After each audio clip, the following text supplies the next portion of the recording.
The most important decisions of your life were made by a stranger.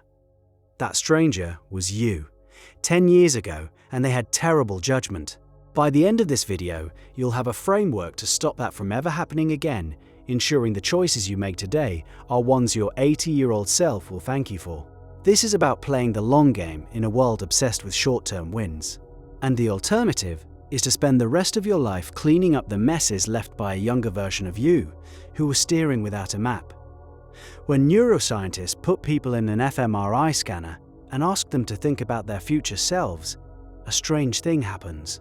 The brain regions that light up are the same ones that activate when thinking about a completely different person. Your brain, on a hardware level, views your future self as a stranger. This creates an empathy gap. It's easy to saddle a stranger with credit card debt, a bad diet, or a neglected relationship. Their problems are, neurologically speaking, someone else's problems. This is the tyranny of the present self. It's a survival mechanism that evolved in a world of immediate threats, where the long term was next winter. Today, that same wiring causes us to trade a lifetime of well-being for a moment of comfort. It's why we hit the snooze button. It's why we scroll instead of sleep. It's why we choose the easy, familiar path over the one that leads to growth. Every day, we make dozens of these small, seemingly harmless trades, but they compound. The real problem is the disconnect. We are making permanent decisions on behalf of a person we don't feel connected to. But what if you could force that connection? What if you could make that stranger in the future feel as real as the person you are right now? This is where you apply the 100-year framework. It's a mental model for filtering your present actions through the lens of a much longer timeline. Imagine you're at the very end of your life, looking back. From that vantage point, which of today's anxieties still matter? Which successes feel hollow? Which small, consistent efforts grew into the cornerstones of a well-lived life? The goal is to make decisions today that the person you will become would have wanted you to make. It's an audit of your life, not by what's urgent, but by what endures. Let's apply it to a few areas. Start with your health. The choice between taking the stairs or the elevator is meaningless today. It saves maybe 30 seconds, but multiplied over 40 years, that choice represents thousands of small votes. One set of votes is for a body that remains mobile and strong into old age. The other is for a body that requires assistance. The 100-year framework reveals that this tiny daily decision is actually a high-stakes choice about your future freedom. Now consider your knowledge. You can spend an hour scrolling through fleeting social media commentary, or you can spend it reading a book on a foundational subject: psychology, economics, biology. One input has a half-life of about 5 minutes. The other provides mental models that will still be useful in 50 years. One is mental junk food. The other is a compounding intellectual asset. The framework forces you to ask, is this knowledge I'm consuming perishable, or is it durable?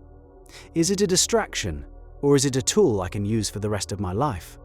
This thinking seems simple, but our entire environment is designed to make us forget it. Urgency always feels more important than significance. The 100-year lens is a defense against that. It's a tool for seeing through the noise. But it can feel impossibly large. How do you use this grand century-long perspective to decide what to do on a chaotic Tuesday morning? There's a more focused tool for that. In the mid-90s, a man working a stable, high-paying job on Wall Street saw the explosive growth of the early internet. He had an idea for an online bookstore. His boss told him it was a good idea, but it was an even better idea for someone who didn't already have a good job. He was torn. The risk was enormous. So he created a mental model he called the regret minimization framework. He projected himself forward to age 80. Then he looked back on his life and asked himself a single question. At 80, will I regret having tried this and failed? The answer was no. Then he asked, at 80, will I regret having never tried this at all? The answer was an undeniable yes. He knew that second regret would haunt him for the rest of his life. He quit his job the next day. That man was Jeff Bezos. That decision created Amazon. This framework collapses the entire 100-year timeline into one emotionally powerful question. It bypasses the brain's short-term anxiety and speaks directly to your long-term values. When you face a major decision, changing careers, moving to a new city, starting a difficult conversation, run this algorithm. Project to 80. Ask which path will leave you with the fewest regrets. The answer cuts through the fear of immediate failure and the pull of immediate comfort. It aligns your present action with your future peace of mind. But this is for big decisions. What about the smaller, insidious choices that have already set you on a certain path? What about the things you are already doing that are compounding against you? The 100-year framework is even more powerful when used for subtraction. We tend to think of progress as adding things, new habits, new skills, new goals. Often, the most profound long-term changes come from what we choose to prune. Your life has negative compound interest running in the background. A career that is a 90% fit but slowly erodes your core values is a compounding tax on your integrity. A friendship that leaves you feeling drained after every interaction is a slow leak in your energy reserves. A habit of complaining is a daily investment in a victim mentality. These things seem small in the moment. You tolerate them. You tell yourself it's good enough. But over a century, good enough becomes a cage. Imagine a ship leaving port. If its heading is off by a single degree, nobody on board will notice for hours, maybe even days. But over a journey of thousands of miles, that 1-degree error is the difference between arriving in Portugal and landing in Brazil. Many of us are on a 1 degree off course. The 100-year framework is about having the courage to make that tiny course correction today. It's about auditing your commitments, obligations, and even your relationships, and asking, is this compounding for me or against me? Is this taking me closer to my intended destination, or am I drifting?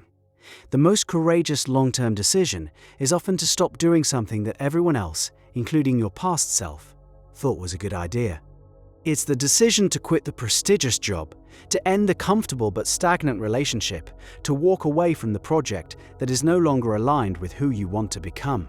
Subtraction creates the space for the right things to grow. This leads to the final, most crucial element.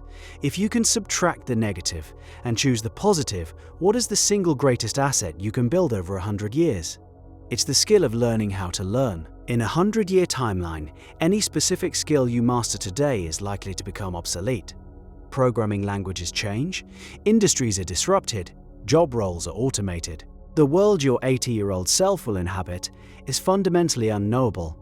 The only strategy that works on that timescale is to become an engine of adaptation. The person who spends 30 years mastering one specific software program is fragile. Their entire professional value is tied to the relevance of that tool. But the person who spends that time mastering the underlying principles, logic, systems thinking, clear communication, and the process of rapidly acquiring new skills, is anti-fragile. When the technology changes, they just learn the new tool. They can pivot between industries because they aren't just a collection of skills. They are a learning machine. Investing in your capacity to learn is the ultimate 100-year decision. It means reading outside your field. It means studying the mental models from physics, biology, and economics. It means prioritizing the process of learning itself, seeking out things that are difficult, and forcing your brain to build new connections. It's the only investment with a guaranteed 100-year return. The framework isn't about perfectly predicting the future and picking the right path from the start. The path will change. The world will change. The framework is about building a version of yourself that is robust enough to handle any path. Your life is a 100-year project, but it's assembled one day at a time. The disconnect we feel from our future self is a cognitive illusion. Every small choice you make today is a vote for a healthy future. Reading 10 pages is a vote for a wise future. Resisting an impulse is a vote for a disciplined future. These votes are small, they feel insignificant, but they are tallied. The 100-year framework is a way to make you conscious of the ballot you hold in your hand every single moment. The person you will be in 50 years isn't a stranger. They are a direct consequence of the thousands of votes you will cast between now and then. The ballot box is open. And this very mechanism of daily voting explains why our identities feel so permanent, even when they're in constant motion, which is a different kind of cage entirely.